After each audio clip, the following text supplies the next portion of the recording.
It's a good morning to you. Welcome to Asaki Online. My name is Zenzele Ndebele and this is the Breakfast Club. Once in a while or once a week, we bring you a historical installment where we talk to former members of ZPRA, ZAPU. The idea being we want to enrich our history, to understand what happened in the liberation struggle, because kuthiwa abantu abangayaziyo imbali yabo abawazi lapho abayakhona. So if we don't know where we come from, we might not appreciate some of the things that are happening, and we might not know where we are going. So it is important to understand our history, but also to pay particular serious respect to those who played a big role in the history of the liberation struggle. My school days, I learned history. And sometimes the history that I learned to school, the history that I learned at school and the history that I'm now getting, I find that there's a lot of difference. There are a lot of things that we have not been told in the history books, and there are a lot of heroes who played a very big role in liberating our country that have been ignored. So this is the main reason why we look for people who are in ZPRA, ZAPU, to understand their role, to tell us what happened. And if you know any other person, a friend, a father, a cousin, a relative who was in ZPRA or ZAPU, let us know so that we can get in contact with them and also get their history. It is important that they tell their own story, because no one is going to tell their story better than them. Ukuthi sikhulinyelwe sesingasekho elizweni kwesinye isikhathi kuyahlupha ngoba abantu they tend to misrepresent you. Kuyathiwa ubani wathi, but you won't be having that chance to actually respond. But this time around, we're saying we want to sit down with them. They tell our history so that their families, their kids, their grandchildren can also know ubaba, mama, bukhulu. This is the role that they played, and we always we are proud when we know what our parents did. So in the program today, we'll be talking to Douglas Malikwa. His war name was Malomo Musebe, but also known as Chunk. He is a former ZPRA combatant, and we want to talk to him about the history of the liberation struggle and his role in the liberation struggle. I was asked the political role that was being played by ZPRA officers by name Charles Gray, Colonel Apu Basutu, I think is now Air Force General, ambassador in Japan, Ed Skoke,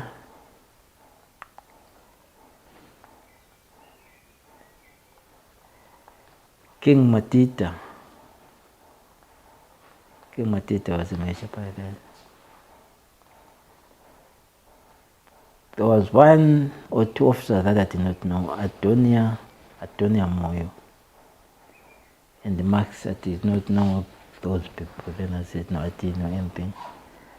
I was further asked how many meetings I attended at the Oasis Motel being chaired by Charles Gray or Apu Basutu. I had not attended any meetings, but I'm a non-beer drinker, and by that time I didn't even know or being inside that Oasis Motel. So I was ordered to remove my shoes. Charles Mareza, a major who's still alive, he tied electric cables on my toes. He told me to put back my shoes. I did that. Then I don't know whether you've seen what the army called a field telephone. I think that thing, I don't know what's the voltage of that thing. Then it started winding. That's what they were doing to electric torches. For the first time when pain was exerted on my body, I broke my hands free. Not that I was strong, but due to the pain that I felt on my body. When you were in handcuffs? Yeah, I was handcuffed from behind. So I just did those things, went off. So they had to tie me I was severely tortured. That thing was repeated several times. They could bring buckets of water, those big arm towels. They would place a towel on my face, pour water. As one winds that gadget, it emits electricity. You are forced to scream. When screaming, the water chokes you.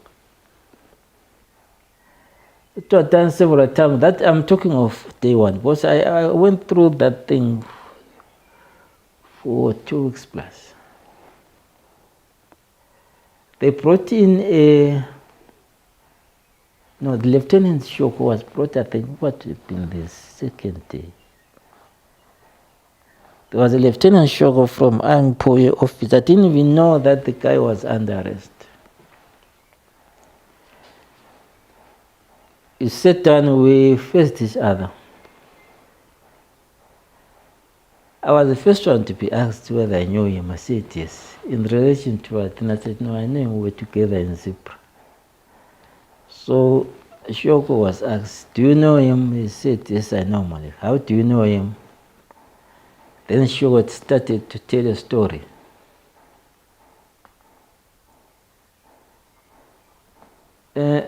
Lieutenant Shoko started alleging that one day I visited him in a flat where he was staying. I asked him to accompany me to town, where he thought we were going to do some shopping. However,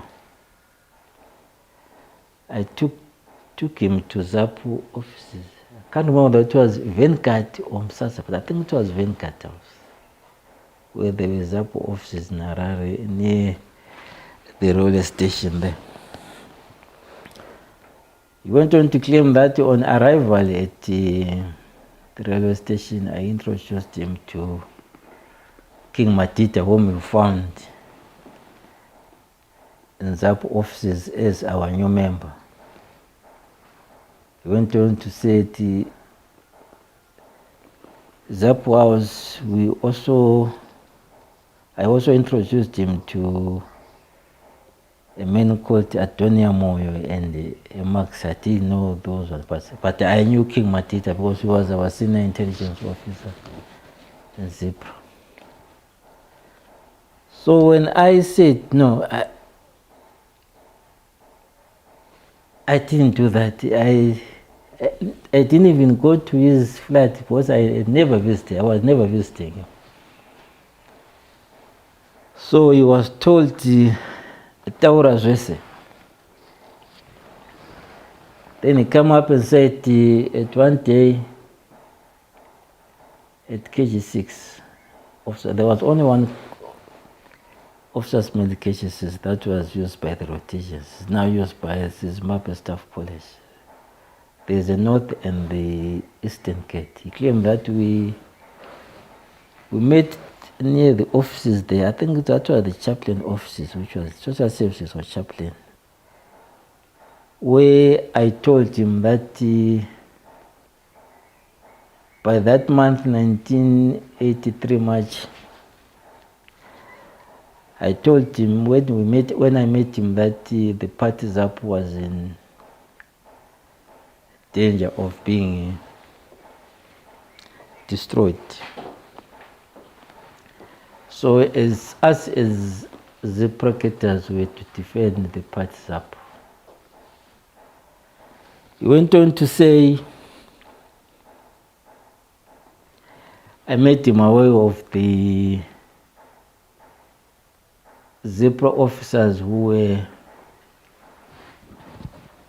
planning to overthrow the government of Robert Mugabe that time in 1993.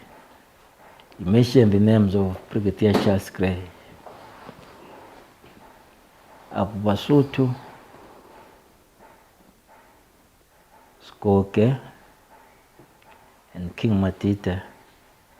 Also mentioned those two again at Adonia Moyo and Max.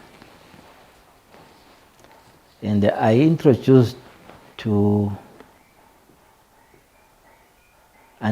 myself to him as the recruiting officer of both the ZPRA members and the former rotation army members into ZPRA to overthrow the government of Robert.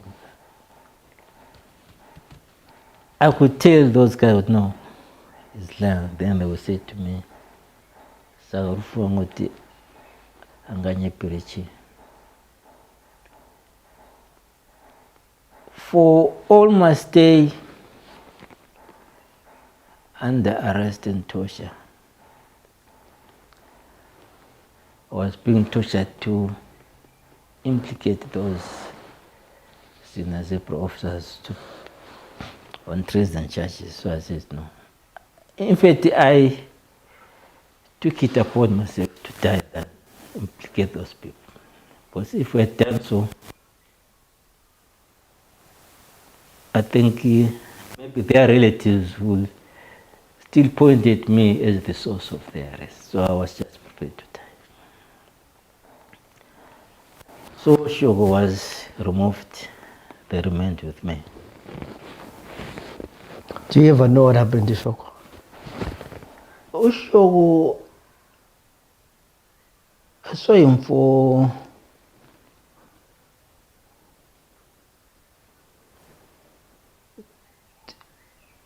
is it 2 or 3 weeks? We were not detained together. But the day Nasengizakisho we were put together on a weekend. I remember my wife came on a Sunday. That was 17. Then 18 was a Monday. Ngazokitshwa mina mhlaka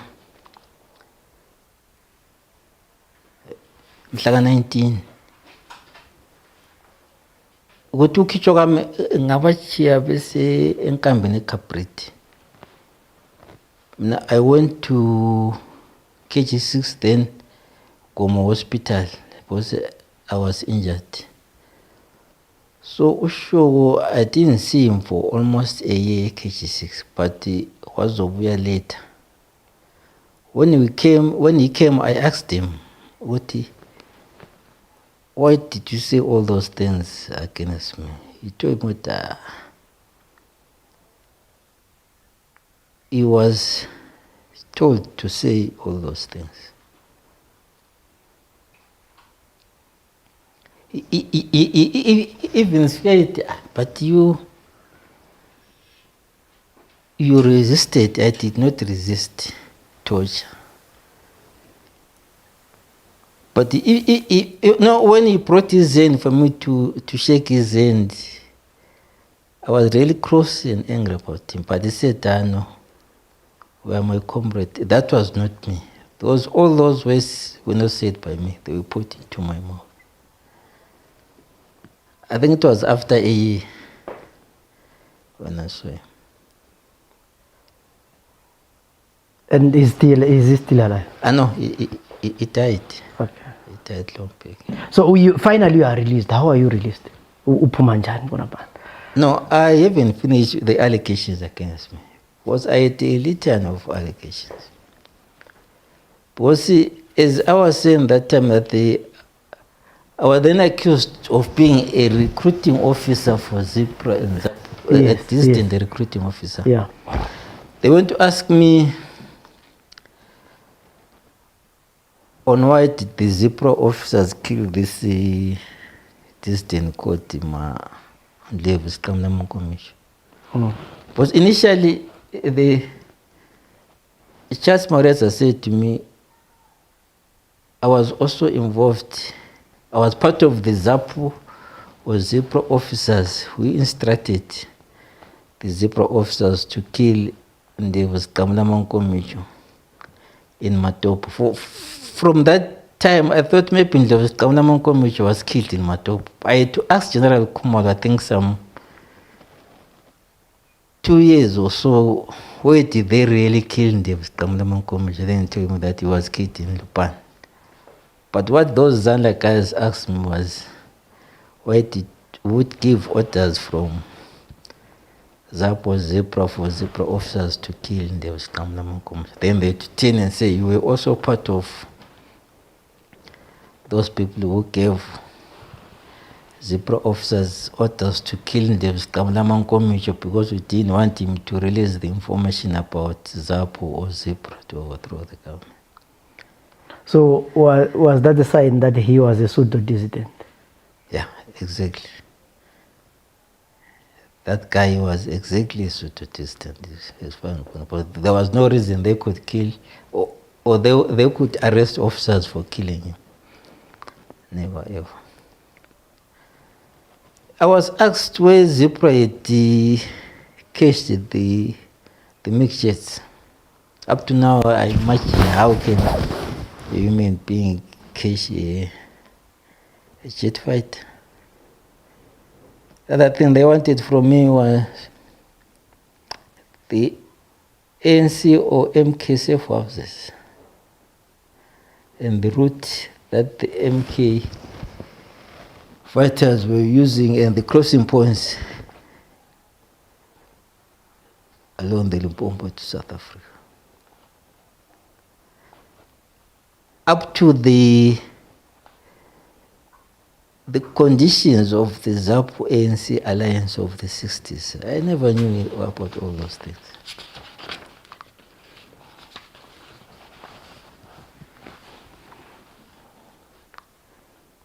And they asked me many things that was a period of time, but I think I can still remember some of them.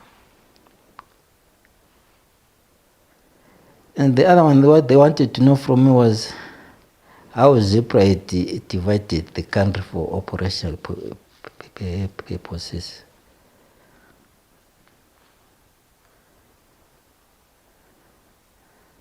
The sad thing that still pained me is who killed Mangena.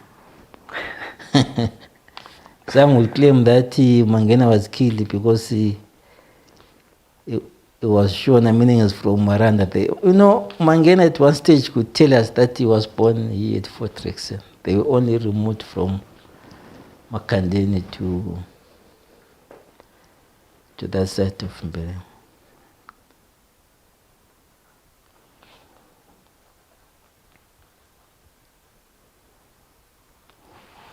So you stay how long in detention?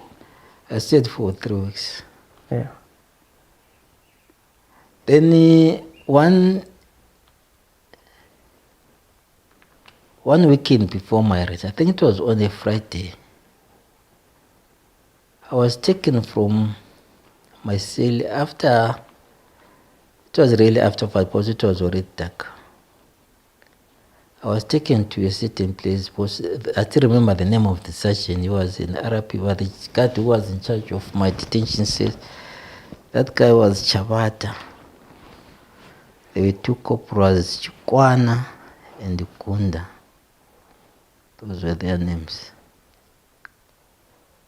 They took me to a certain place. I think it was near the officers' mess post. They went to the mess. One came back and reported when I was hearing him saying, Zanzi, we must do what we know. So I was told to undress. Then they told me to crawl, mostly with my knees and elbows holding my ears. That was done several times. Then 2 officers arrived, Marufu and 1 Kuzanga. When I was still undressed, they could hold me by my carrot. I think you know what I mean. My elbows lift me up, do whatever they wanted. It was as if they wanted to pluck off my manhood. I was so exhausted that at one stage I could not wake up. Then this Gunda, he jumped on my jaws. I had a fracture on the jaw. Thereafter I was taken to it was a lecture room, something like a lecture room. When seated there, There was a Lieutenant Colonel whom I later know as Mtana. He was said to be the commanding officer of that barracks. He came first. I was seated.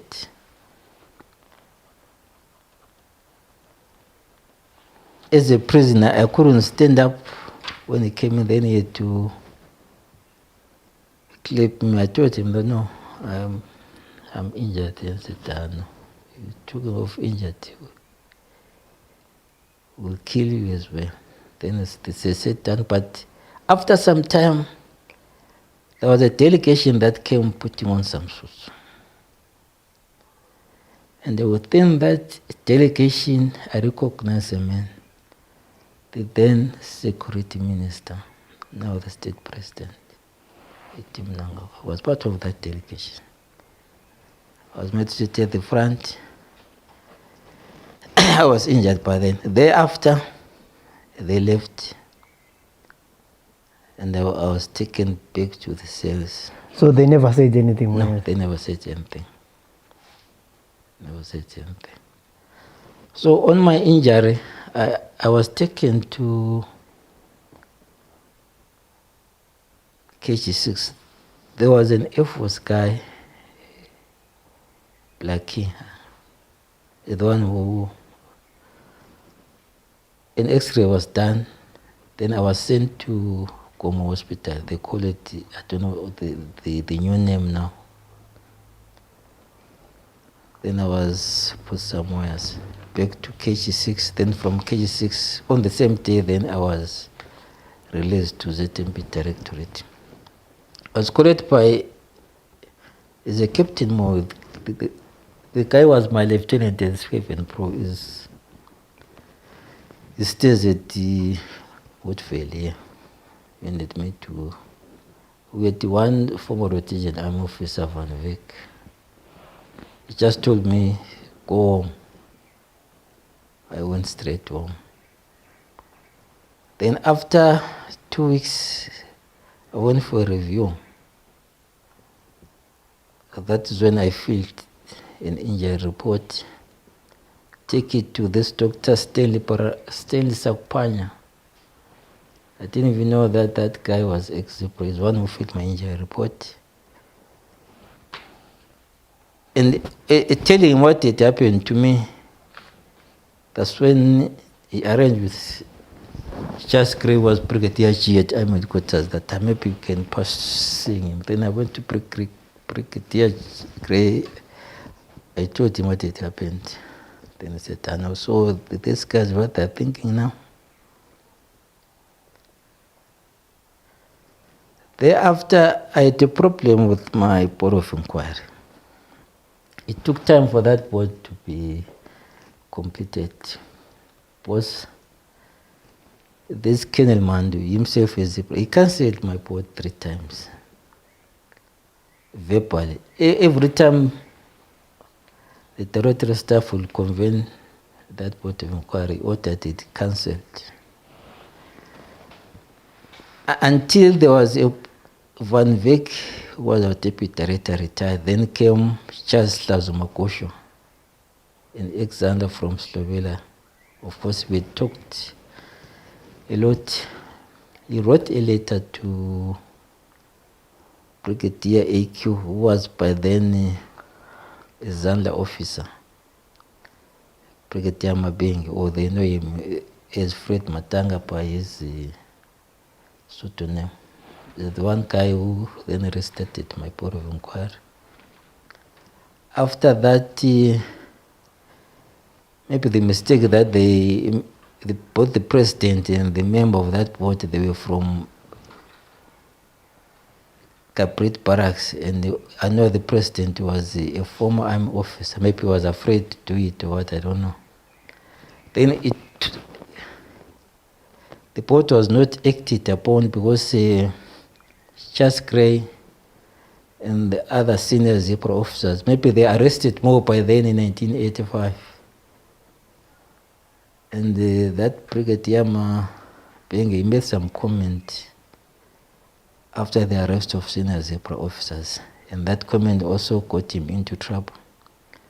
a court martial was convened against him, was also cashiered from the army.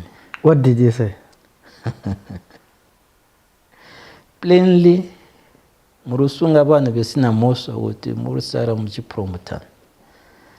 Then the late now General Mondi was Kennedy G, directly under Charles Gray.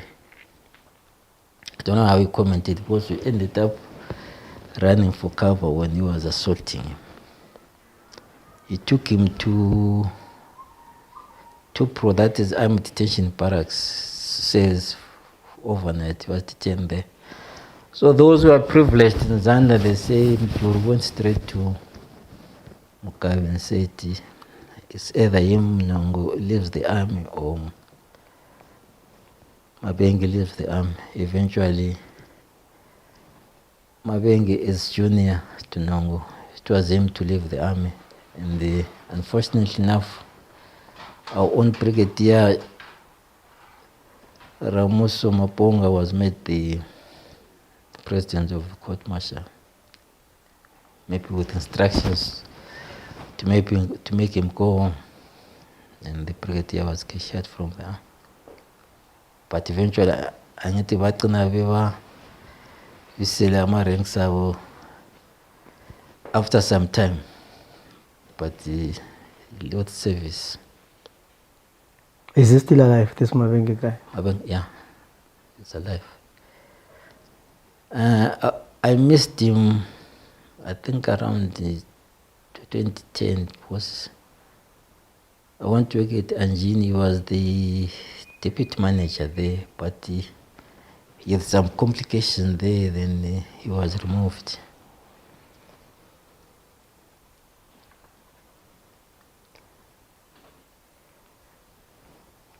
So what happens to your boat? The boat was eventually done 97, I think. And that time I came from Rwanda. Maybe only that you are now putting some little questions on me. When we came from Mozambique, I think it was 1993. So you come out of, you are released to 1984, 83. You go back to normal service. Yeah, I went back to normal. And the board only sits in 97. 97. When we came from Mozambique, 93, was one of the officers was nominated to go for an observer mission in Rwanda. It was supposed to be maybe in 93 November, but we didn't go until February 94. I was nominated on the same signal with one of my tormentors, this Major Okoyo. We're not in talking terms. I was a captain, he was a major, but I just felt not even paying him the compliments. Also, I was very angry with what they did to me. This guy, we arrived in Rwanda. We have a Colonel Robert Moyo here. He had gone to Uganda with the Ben Matwaza as African Union peacekeeping force. But then that mission was then taken over by United Nations. So Robert, the guy who received us in Kigali, we were booked for 2 weeks at Rwanda's Hotel Collins, doing some standard operational procedures of the United Nations. Then after that, we were told to look for our own accommodation so that we start the UN duty. I found myself under the same roof with this Major Okoyo. After, I think 2 or 3 days. So that in those days you were not talking to each other? Not talking to each other, but now under the same roof. We all started the night duty. So he came to me and said, let us talk. Then I somehow resisted talking to him. He persuaded me. We go into the Jura hall. He opened up and said to me, I know I wronged you. That was in line of my duty. It was a government program. That is what Oko said. Thereafter, I went to tell Jim Ndebele. We had two majors from the Zipra side. One of them is late, Tatas Moyo. But we were staying with one of our senior majors, Jim Ndebele. I went to tell him, no, this is what Oko had said. Then he said to me, no, look, we are away from home. Maybe just accept it, tolerate him, as we are far from home. Then we started working normal. He became my friend in Rwanda.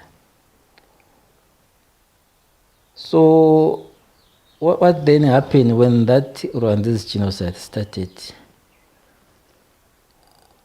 I had came out on, I had a night duty, came out in the morning on the 6th, I think.